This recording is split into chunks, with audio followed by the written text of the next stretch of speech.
I'm Corbett Wall with DV Auction, here with your feeder flash for Thursday, April the 6th, brought to you in part by the new Nasogen. Bovolus Nasogen 3 PMH is the first and only intranasal vaccine for both viral and bacterial pneumonia protection against IBR, BRSV, PI3, Pasteurella multicida, Mannheimia hemolytica. Easy for me to say, right? But for more information on this, and it is approved for young calves, go to unmatchedprotection.com. Also, your Punchy Pick of the Month contest is going gangbusters. Getting new Punchy Picks in all the time. If you guys get a Punchy Pick in your day's activities, snapped on your phone, or I would assume, send that to Punchy at nationalbeefwire.com. It goes towards the possible winning the prize. The grand prize each month is a case of Fair Peace, the topical product that calms the cattle down that you put over their muzzle and over their poll there, and then some really cool swag from Beaver County Stockyards and Beaver Feed. mRNA vaccine, that's something I wasn't planning on talking about, but it's become an issue here of late. And if you know about this stuff, it's kind of gene technology. These mRNA vaccines, they can actually teach them to train the cells in your body to attack a certain disease. It's a pretty exciting type thing. We're hoping someday that it can cause or prevent cancer, be the cure for cancer or something like this. Now, why would this come up on your feeder flash report here? Well, there's some groups, and I have to say they are far right, which I'm kind of right there too, but maybe a little bit conspiracy laden. They are really concerned about the thoughts of putting mRNA in something that we consume as humans. And they've talked about putting it, and there has been research for as much as 10 years about giving mRNA vaccines to cattle. Now what they're saying is that they think the government maybe somehow is going to put COVID vaccines in cattle, and then they're going to end up getting it through eating the beef or the dairy products. And so they're wanting to have all of your livestock, your meat animal livestock, or anything that we consume something from, to have a label on it. Well, then we would have to label the cattle, I guess, but they're not just wanting the mRNA labels, they're wanting labels on any kind of vaccine that we give them. And we're trying to get all of our cattle vaccinated against some of these bad diseases that cost so much money. But we've been working on mRNA with foot and mouth disease and all this kinds of things. But some of these groups are more worried about the conspiracy type theory part of it. Well, we're not there yet. And so, even if that was a thing, it can happen. You can't do that yet. In fact, most of your dairy products, or pretty much all of them, go through a homogenation process. That would pretty much wipe out any kind of mRNA vaccine that they might put in there that could get into human consumption. And then in our beef, it's not a thing, because when we vaccinate cattle, they're at a young age.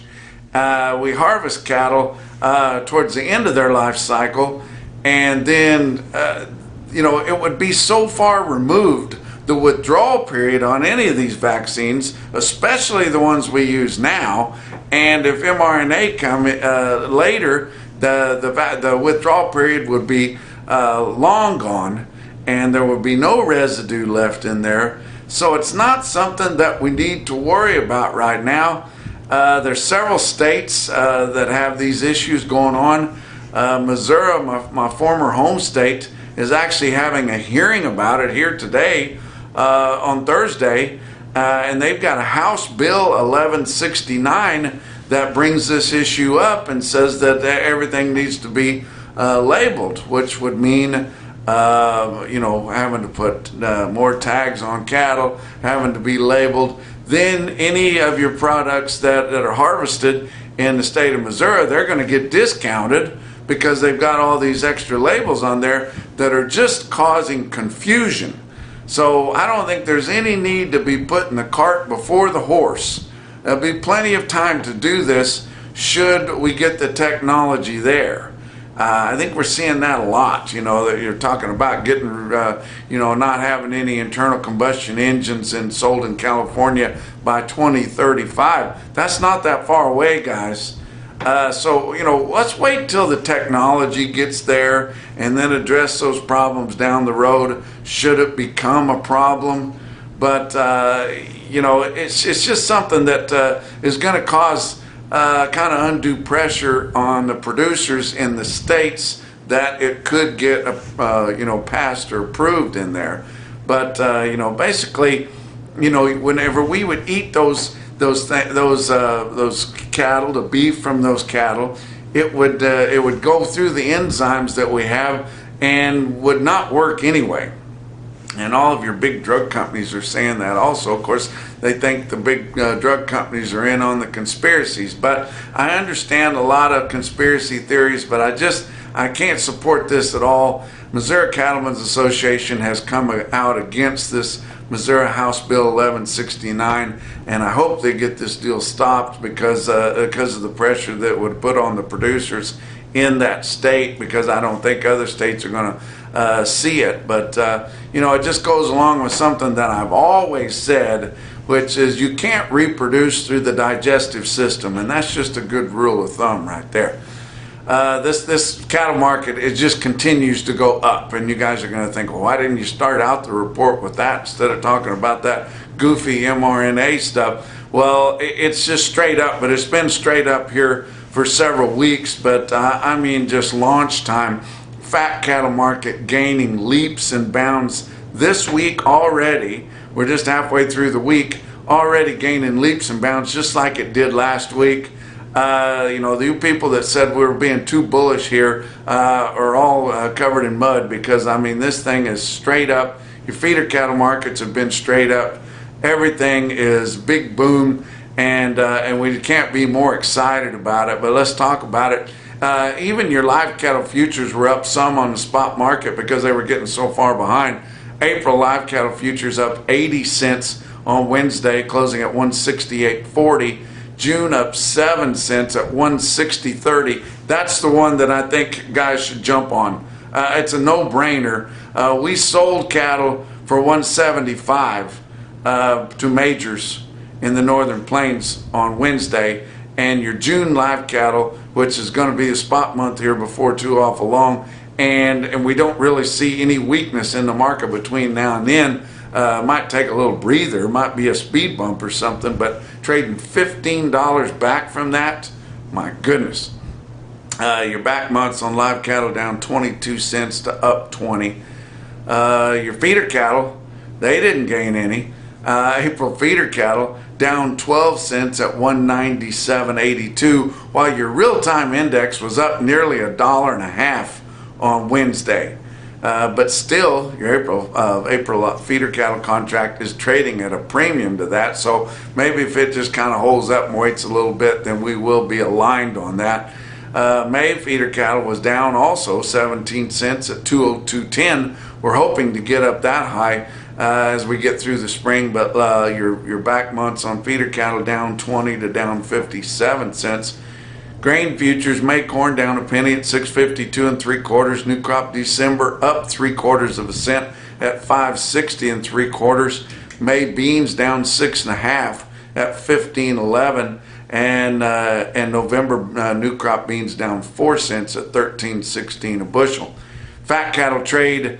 It was still going gangbusters as I was collecting this information of it, and a lot of it was hearsay because USDA can no longer keep up with the fat cattle market when it gets active, and your deadlines for turning that stuff in through mandatory price reporting were long gone. So we'll try to catch up on this on tomorrow's visit, but your visit today only had confirmed sales, direct sales in the 5-area feeding region in Iowa, just a few at 170, and Nebraska a couple of hundred at 272, Kansas about 500, and Texas about 300 at 168. That is not the market. That's not even close to the market.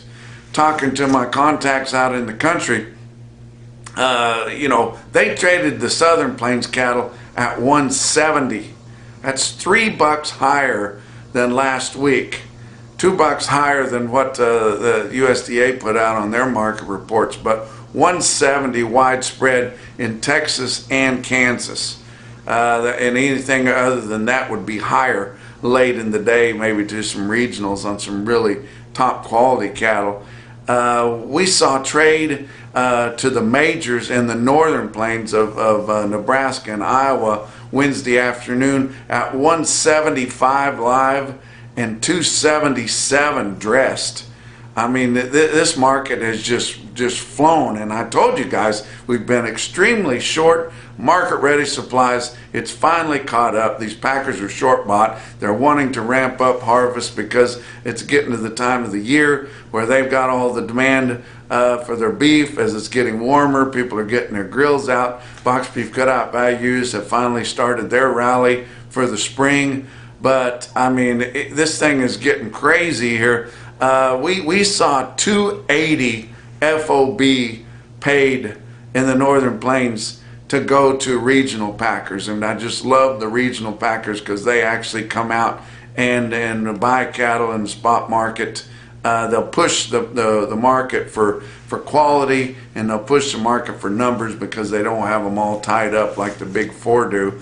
We even saw some 178 to regionals in the Northern Plains, but my gosh, we're just going to gain at least what we did last week, but more than that. It's going to be $3 to $7 higher, it's looking like already, but we've got to get these things confirmed and see what all we've got put together. But this market is sharply higher, guys. Box beef cutout values gained ground again, backed off a little bit on the afternoon, but really up big in the morning. But choice cuts up 68 cents at 288.62. Selects up 21 at 278.16. Your slaughter 366,000 through the first 3 days of the week. That's down 13,000 from last week, down 4,000 from the same week a year ago. Talk about what else is going on. Livestock Risk Services, that's Dakota Moss there, officing in the exchange building at the Oklahoma National Stockyards in Oklahoma City.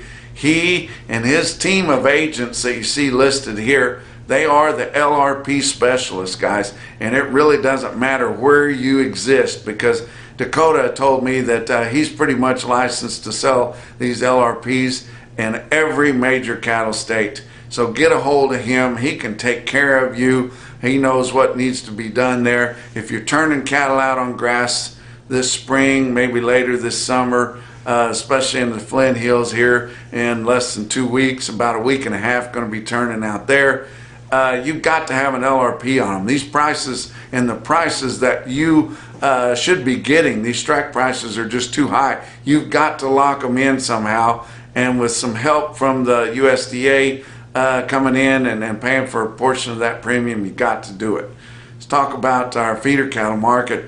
Real-time index on DV auction on Wednesday afternoon set at 195.59, up $1.45 compared to the end of Tuesday's trade there. Huge gains, guys, and you're going to see why when I give you these markets that stuck out to me on Wednesday sales.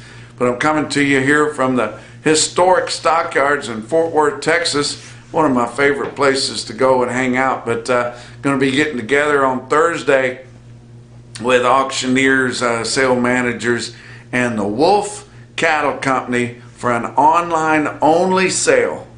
Online-only sale for the Wolf Cattle Company production sale. They're out of Minnesota, but we're having the sale down here, but it's all online anyway, guys. Get on to dvauction.com. Shop for your bulls. They got about 400 bulls for sale on there because the buyback program that Wolf Cattle Company has gotten so big, and the demand for those bulls is so big. And if you want to get in on that buyback program, you just got to get you some bulls bought here. but this is your opportunity to do that. They've got females for sale on the sale too, but get on there. That sale starts at noon here today on Thursday, guys, so don't miss that sale. The Wolf Cattle Company sale coming to you at noon on dvauction.com.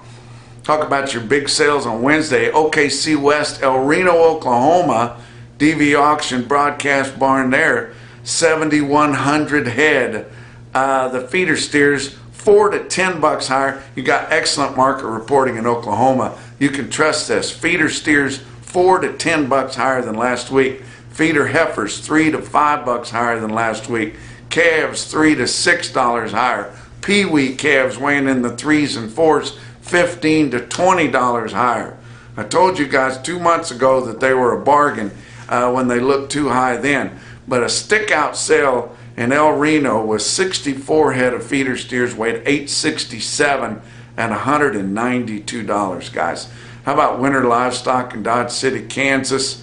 2,900 head for them. Sharply higher for the most part. Of course, you got that poor market reporting there. It's really hard to tell, but did see a stick-out sale of some cattle that they call thin-fleshed, but still too big to turn out. 66 head, 781-pound steers bring 208 in Dodge City at winter livestock. Your Zoetta stick-out sale of the day was at Green City, Missouri, at Green City Livestock Marketing, another DV auction broadcast customer there. 2,800 head of feeder cattle went through the ring there in Green City, Missouri. Fancy northern Missouri calves selling there. Look at this automated market report through Cattle Market Central. Look at your best tested weights. 420 head of 5-weight steer calves, average 551, weighted average price 245. 354 head of 6-weight steer calves, average 654 with a weighted average price on all of them of 225.55. 252 head of 7-weight steers in Green City, average 761 with a weighted average price of 207.70. How about the heifers? 384 head of 5-weight heifer calves, average 554, weighted average price 226.83 on nearly 400 head of 5-weight heifer calves, guys. 219 head of 6-weight heifers, average 661, weighted average price 204.73, and 310 head of 7-weight heifers, average 747, weighted average price 192.72. Give you a few stick-out deals and their humdingers too. How about Springfield Livestock Marketing Center, another DV auction broadcast customer there, have been for a long time, and they have sales nearly every day of the week. Springfield Livestock Marketing Center in Springfield, Missouri, 70 head, 661-pound steers bring 224.50. How about Bloomfield, Iowa? Bloomfield Livestock Market there. The Schooley family got a hell of a sale there. Check out this price on 5-weight steers. 61 head, 536-pound steer calves bring $2.90 a pound. We haven't seen any bigger groups of 5-weight steers bring $3 yet, but it's coming, guys, and they nearly did it there on some weighing over 5 1/4 in Bloomfield, Iowa. But the most impressive quote that I saw anywhere in your Macrocin, no BS, top quote for the day, come out of Stockman's Livestock Market, Yankton, South Dakota. Greg Ryken is doing an amazing job with that sale barn there. And he ought to be paying me off because I'm trying to promote that thing as fat cattle auction, as feeder cattle auction. He did try to bribe me with a fishing trip, and I was too stupid to take it. But check out this price at Yankton, South Dakota on some big feeding steers. 265 head of steers, weighed 992 on Wednesday, coming through the ring at 188.50. Wow. That's your feeder flash for Thursday.